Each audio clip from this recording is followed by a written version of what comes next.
There's a line in Garp that you say you can look at the arc of your life and find it interesting.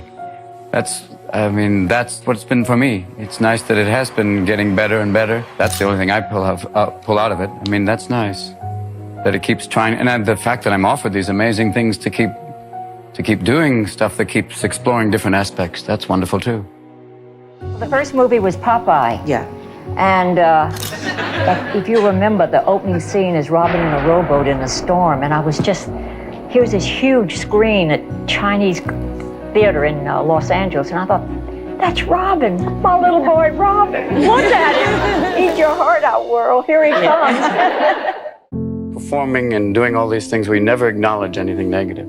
And if you do, it gets very violent, like the time, what happens immediately after the scene you just saw is, he starts to confront who you are. So I know who you are. And he would have really hurt Jeff's character if he'd gone any further. And that's why he goes, the hallucination guards against that. It's basically, it is freeing to create that character, because you can really explore kind of where you've been and the aspects of why you would want to deny, and that kind of whole aspect of, performing for the sake of just avoiding. For him, love is such a delicate thing that and even getting it back again triggers another one of the breakdowns. It's so fragile for him, and that's what makes it interesting. That's why I did it. There's a sadness, and then you have to go, there's also hope. I mean, a sadness, it's always like, you wish they hadn't happened, but they did. And the purpose is to make you different. It's what they call a Buddhist gift. I would call it the ultimate Christian gift. It's that idea of you're back and you realize the thing that matters are others. Way beyond yourself. Self goes away. Ego, bye-bye. You're not easy on yourself in this show, are you? No. As an alcoholic, I talk about, some warning signs, like DUIs in a cul-de-sac, things like that. The idea of, have you been through it, to talk about it and see, this is what you go through. Heart surgery, alcoholism. I went to rehab in wine country just to keep my options open. These are things you got to talk about. You want to talk about it? No. Why is there such a heavy-duty problem with drugs? That addresses the psychology of a nation. That's why I talk about it. You try and tell people you do it. Just say no. No, just say Noriega. No, beyond that. It is something much, much deeper. And yes, you're right. There is something wrong. But people are slowly waking up. The time is over for just sitting going, it'll be taken care of. And I try to address it using the only weapon I have, comedy. And that's all we do. And I hope people wake up. And they are. We ask for your help, and we'll try and help from this end. And we'll meet. And there will be a kinder, gentler nation one day. Thank you. And we all have a great need for acceptance. But you must trust that your beliefs are unique, your own, even though others may think them odd or unpopular, even though the herd may go, that's bad.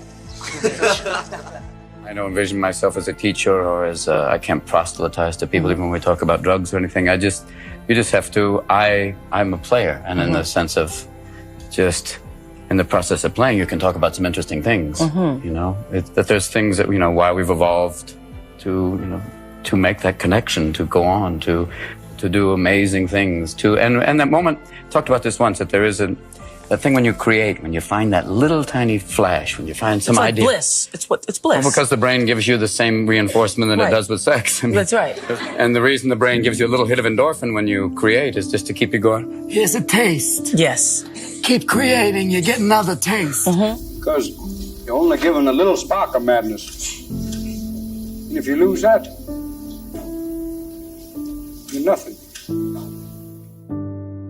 Basically, when you're really firing and it really works, it's like musicians have said it, writers say it, you're just channeling. It's truly that's why you say that divine inspiration, where it just passes. You're just letting it through you.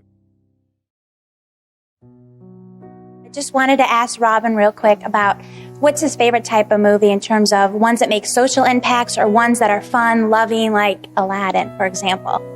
They both. I love doing both of them because I think in their own way they both have some effect. I remember people coming up after Aladdin and saying, it was such a great thing that they could sit with their kid and laugh as much as their child. That, I think, is a great thing. It's like, Sullivan's Travels, where you see people just having a wonderful time, especially in times like this. Why you do a movie is to learn, to expand yourself, to push yourself. It was like Peter Weir when I did Dead Poets Society. He said the power of silence, that he said, you don't have to do anything and make a point. Or the power of thought. But, you learn something and you make a movie, which is a double bill. And you get paid. But it's, I mean, that, if the truth is, if they knew it, I'd probably do it for much less. But